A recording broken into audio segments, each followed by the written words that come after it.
स्वाध्याय को पढ़ेंगे, स्वाध्याय कंफर्म करेंगे, आपके इस लेसन के ढेर सारे क्वेश्चन अपने आप क्लियर हो जाएंगे। तो ये है आपके सामने क्वेश्चन नंबर 1। क्वेश्चन नंबर 1 में 6 सब क्वेश्चंस हैं, वो कौन कौन से जरा देखिए। क्वेश्चन नंबर 1 में दिया गया केवल नाम लिखो, नीचे सेंटेंस आपको पढ़ना है, उसका नाम लिखना है। क्वेश्चन क्या है? सोडियम और पारे का सम्मिश्र, मतलब सोडियम और पारे के मिश्रण को क्या नाम दिया जाता है? नाम याद रखना, इसका नाम है amalgam, sodium amalgam, sodium amalgam. अब इसका सूत्र मैं आपको बता दूं, इसका सूत्र होता है Na कोष्टक में Hg, ये सोडियम अमलगम का सूत्र है। क्वेश्चन फिर सुनिए, what is the name of alloy of sodium with mercury? The alloy of sodium with mercury is called sodium amalgam. Question number B, molecular formula of the common ore of aluminium. Aluminium के अयस्क का नाम लिखना है और उसका सूत्र लिखना है। एल्युमिनियम के सामान्य अयस्क का नाम और अणुसूत्र आपको याद होगा। एल्युमिनियम के अयस्क का नाम होता है बॉक्साइट, बॉक्साइट, और सूत्र होता है Al2O3। ये देखो Al2O3 इंटू 2H2O, ये आपका बॉक्साइट का सूत्र है और आपका ये नाम है। क्वेश्चन नंबर ई मतलब क्वेश्चन नंबर सी मतलब क्वेश्चन नंबर थर्ड क्या है? अम्ल और क्षार दोनों के साथ अभिक्रिया करके लवण और पानी बनाने वाले ऑक्साइड का नाम क्या है? आप इसके पहले जान लें, कुछ ऑक्साइड ऐसे होते हैं जो सिर्फ अम्ल के साथ क्रिया करते हैं और कुछ ऐसे होते हैं जो कभी कभार क्षार के साथ भी करते हैं।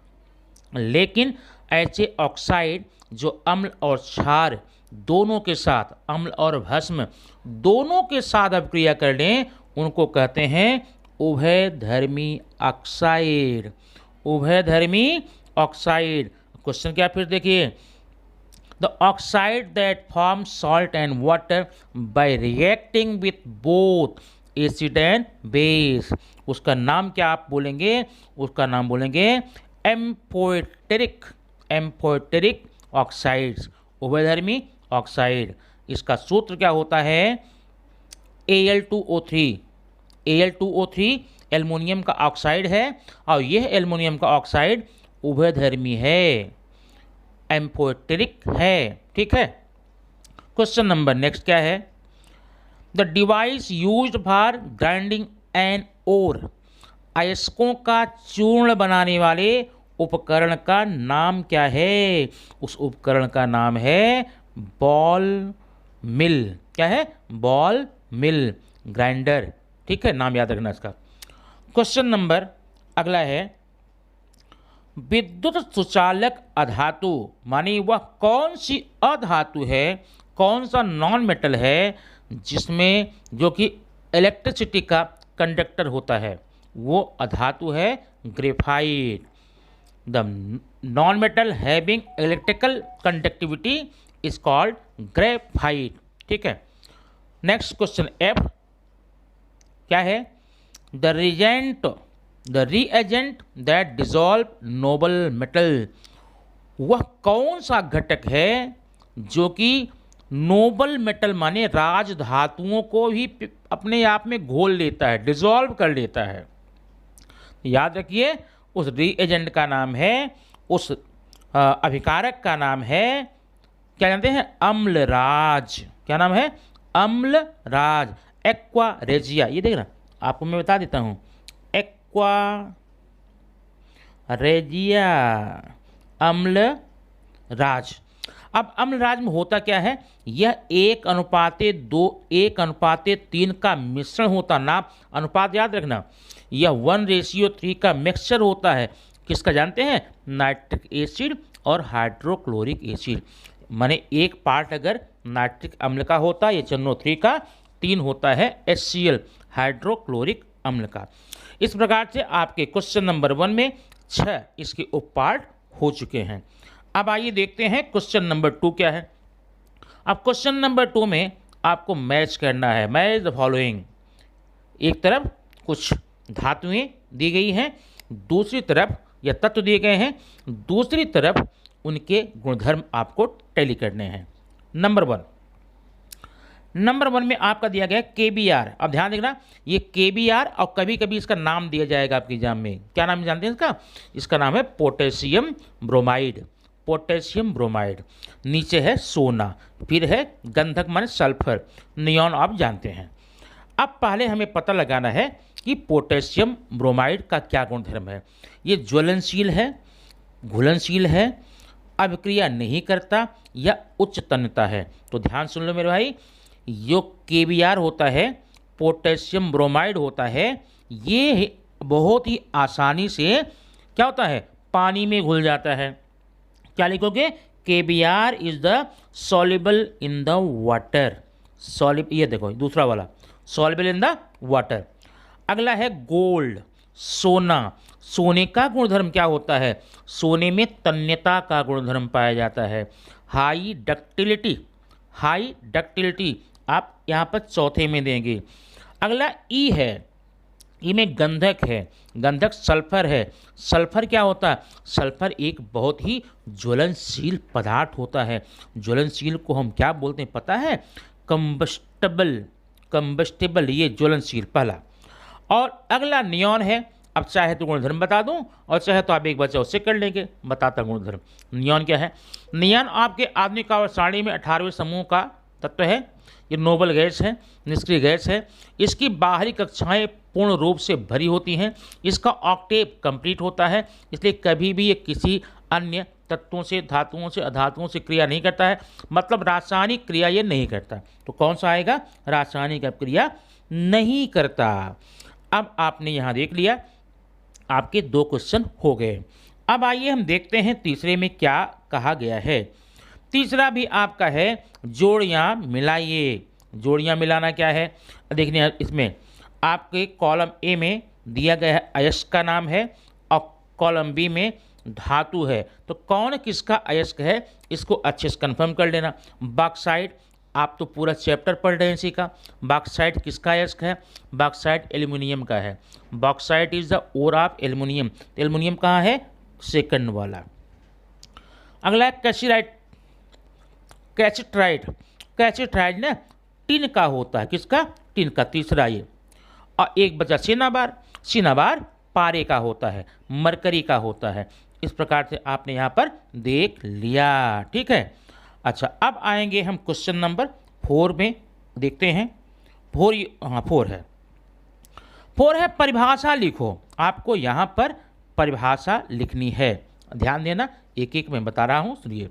पहला है धातु विज्ञान। धातु विज्ञान, मेटलर्जी, मेटलर्जी। ठीक है।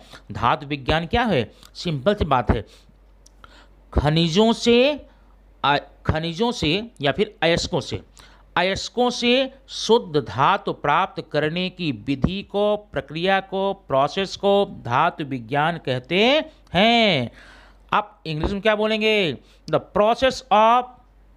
Process of obtaining of the metals in pure form. The process of obtaining the metals in pure form from their ore is called metallurgy. Question number B देखिए, ओर क्या है? What is ore? नहीं, अयस्क किसे कहते हैं? अब देखिए ध्यान से, इसको पर समझ लीजिए। जितने भी खनिज होते हैं उन सब में अशुद्धियां होती हैं। ठीक है। लेकिन उन सारे खनिजों में से कुछ खनिज ऐसे होते हैं जिनकी अशुद्धियों को दूर करके शुद्ध धातुएं प्राप्त की जा सकती है। तो जिन जिन खनिजों से अशुद्धियां दूर करके, इम्प्योरिटीज़ दूर करके धातुएं प्राप्त की जा सकती हैं, उन्हीं खनिजों को अयस्क कहेंगे। मतलब अयस्क भी खनिज है। और इज द मिनरल।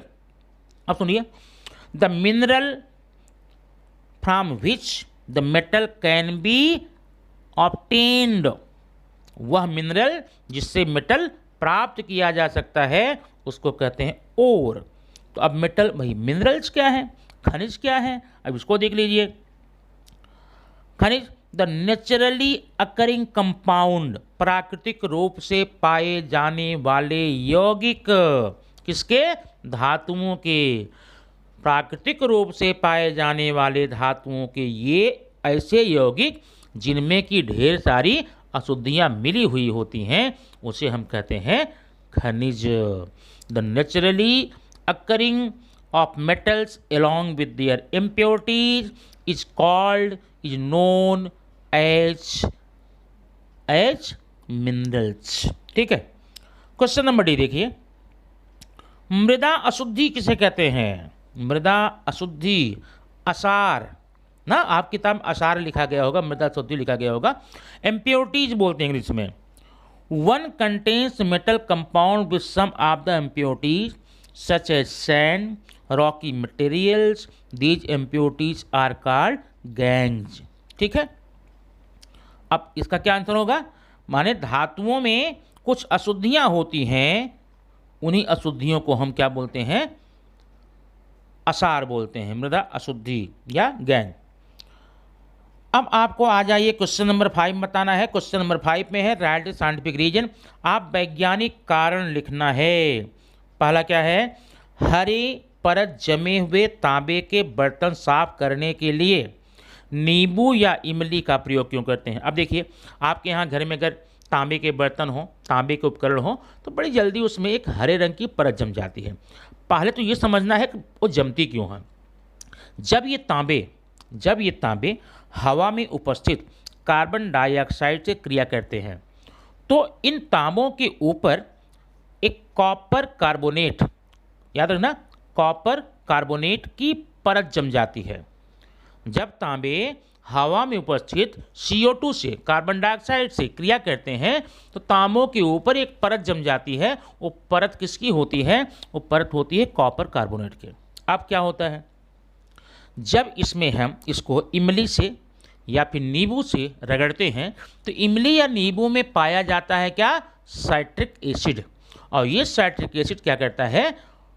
जो हरे रंग के धब्बे हैं उनको बना देता है उदासीन, न्यूट्रल। और जैसे ही वो उदासीन बन जाते हैं, आसानी से पानी में घुल जाते हैं और बर्तन हमारे साफ हो जाते हैं। यही रीजन है कि तांबे के ऊपर लगे हुए मलिन को, हरी परत को साफ करने के लिए हम नींबू अथवा इमली के गूदे का प्रयोग करते हैं। अब क्या लिखेंगे? When copper react with the carbon dioxide in atmosphere and the air, it form a thin layer of copper carbonate. When we rub the vessel of copper with the lemon or tamarind, at that time the citric acid in lemon or tamarind make neutralize the copper carbonate.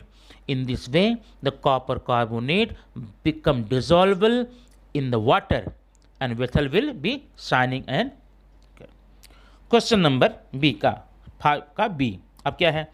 सामान्यतः आयनिक यौगिकों के द्रवणांक उच्च होते हैं। क्यों ऐसा होता है? Generally the ionic compounds have high melting point. अब इसका आंसर सुनिए, जितने भी आयनिक यौगिक होते हैं वह विद्युत बंधों के द्वारा बने होते हैं, विद्युत बंधों द्वारा बनते हैं या आयनिक बंधों द्वारा बनते हैं। अब इन आयनिक बंधों को तोड़ने के लिए अत्यधिक ऊर्जा, इन फॉर्म ऑफ हीट, ऊष्मा के रूप में अत्यधिक ऊर्जा की आवश्यकता पड़ती है। इसी आवश्यकता को पूर्ति करने के लिए अत्यधिक तापमान देना पड़ेगा। इसलिए हम कह सकते हैं, क्या कह सकते हैं? आयनिक यौगिकों के द्रवणांक हाई होते हैं, उच्च होते हैं।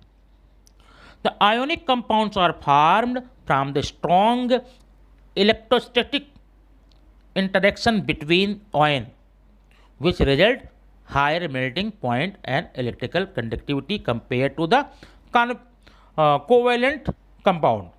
Question number C. सोडियम को हमेशा मिट्टी के तेल में डुबोकर क्यों रखा जाता है? अब सुन लो, सोडियम एक अत्यधिक क्रियाशील धातु है। यह हवा में उपस्थित नमी से क्रिया कर लेती है और क्रिया करके बनाती है सोडियम हाइड्रोक्साइड। और ये सोडियम हाइड्रोक्साइड बनने की जो अभिक्रिया होती है एक ऊष्मा उन्मोची अभिक्रिया है। इसमें अत्यधिक मात्रा में ऊष्मा निष्कासित होती है। इसी चीज़ को बचाए रखने के लिए सोडियम को मिट्टी के तेल में डुबोकर रखा जाता है। क्लियर? अब देखिए इंग्लिश में क्या लिखेंगे। Sodium is very reactive metal. It react with the moisture of air. In this way, it will react with the moisture of air and form sodium hydroxide. This is a strongly exothermic reaction and a lot of heat is generated. Question number D देखना। Next क्या है? फेन उत्प्लावन में pine तेल का उपयोग करते हैं। अब ये फेन उत्प्लावन क्या है? सांद्रीकरण की एक विधि है। इसमें हम पाइन ताड़ के तेलों का ही उपयोग क्यों करते हैं? अब ऐसा है, pine oil is used in the froth flotation process because it does not have an affinity towards water. इसका आकर्षण पानी की तरफ नहीं होता, ठीक है। इसलिए होता क्या है? एन अट्रैक्ट इम्प्योरिटीज, और यह अशुद्धियों को अपनी तरफ खींचता है, ठीक है। इस प्रकार से पानी की अशुद्धियों को निकाल करके बाहर कर देता है। इसलिए हम पाइन ऑयल का यूज करते हैं। Question number next scientific reason का।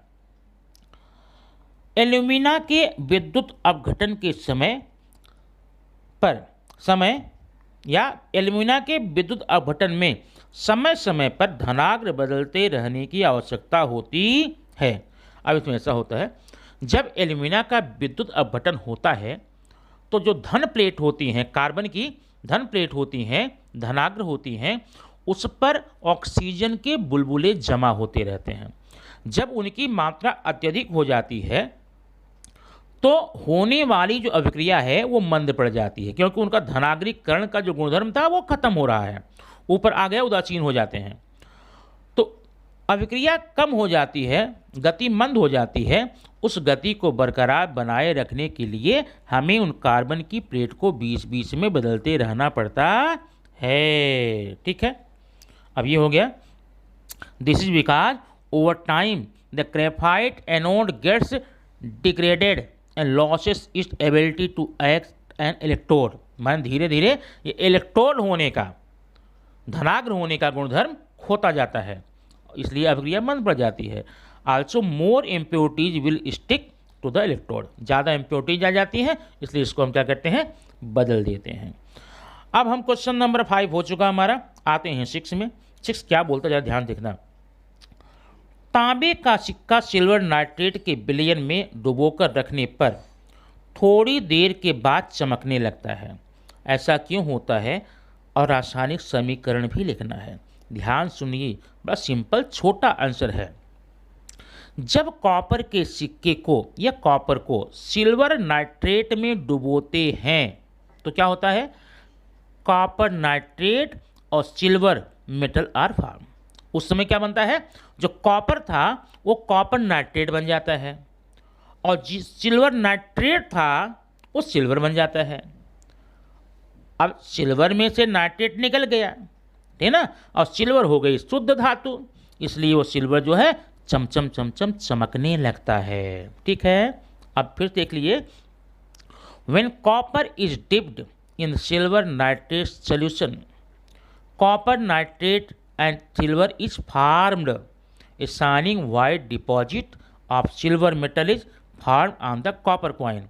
तो उस समय जो सिल्वर है उसका एक परत, चमचमाती हुई परत कॉपर की कॉइन पर जमा हो जाती है और वो कॉपर का कॉइन चमकने लगता है, ठीक है। अब क्वेश्चन नंबर हम देखते हैं 7। हाँ, इसका तो समीकरण तो मैंने देना भूल ही गया। अब समीकरण मैं यहाँ लिख रहा हूँ, देखो ध्यान से।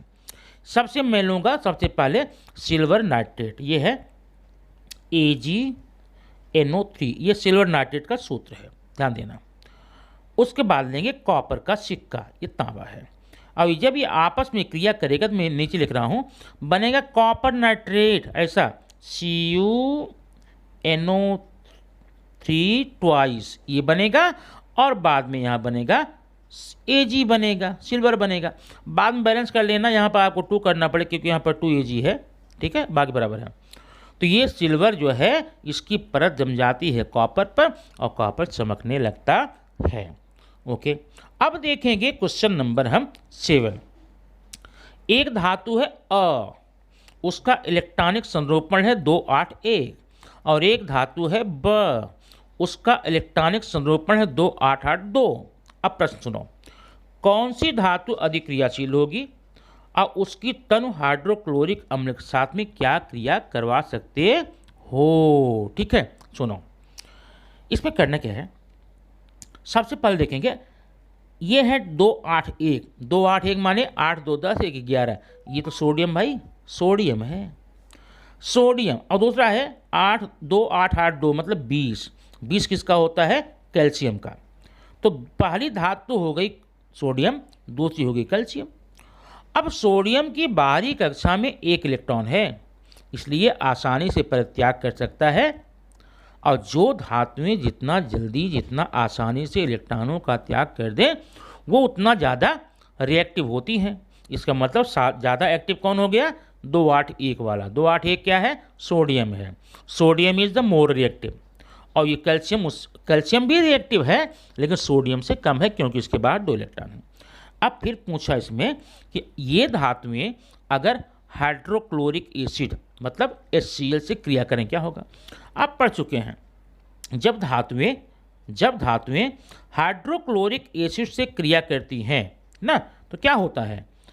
देखो, उन्हीं धातुओं के साल्ट बनते हैं, लवण बनते हैं, मतलब NaCl बनेगा और हाइड्रोजन गैस जो है वो निकल जाती है। अब बैलेंस कर लेंगे, यहाँ कैसे करेंगे? यहाँ 2H है तो इसको 2 करना पड़ेगा, 2H होने Cl2 हो गया, Cl भी 2 करना पड़ेगा, Cl2 करने से Na2 हो गया, Na भी 2 करना पड़ेगा, हो गया। अच्छा, अगर यही क्रिया हम कराएं कैल्शियम के साथ में तो Ca plus HCl equal to CaCl2 plus H2, ठीक है। अब बैलेंस कर लेना यहाँ पर, नहीं तो ठीक है। अब आपका ये हो गया पूरा ये क्वेश्चन नंबर 8। अब आपको बताना है नामांकित आकृति। अब एक एक कर देते जाइए। नामांकित आकृति आपको सामने दिख रही है, उसी जैसा आप प्रैक्टिस करिए, बनाइए। पहला है चुंबकीय पृथक्करण पद्धति। चुंबकीय पृथक्करण पद्धति इसे क्या बोलते हैं? इसे बोलते हैं फ्रॉथ फ्लोटेशन मेथड, सॉरी इसे बोलते हैं मैग्नेटिक सेपरेशन मेथड। पहला मैग्नेटिक सेपरेशन मेथड, दूसरा है फ्रॉथ फ्लोटेशन मेथड, अगला है विद्युत का अपघटन, एल्यूमिना का विद्युत अपघटन। एल्यूमिना का विद्युत अपघटन देखने के लिए level diagram question number next means 9th क्या दिया देखिए। 9th क्वेश्चन आपको बोला गया है कि आप निम्नलिखित घटनाओं के लिए रासायनिक समीकरण देना है। आप देखना इसमें पहला क्या है? पहला है जब एल्युमिनियम ऑक्सीजन से क्रिया करता है तो सीधी बात है, जब धातुएं ऑक्सीजन से क्रिया करती हैं उन्हीं धातुओं का ऑक्साइड बनेंगे। जब एल्युमिनियम ऑक्सीजन से क्रिया करेगा तो एल्युमिनियम का ऑक्साइड बनेगा Al2O3। अब समीकरण मैं यहाँ एक लिख देता हूँ, बाकी आप लिखते रहिएगा। ये है Al aluminium plus O2 equal to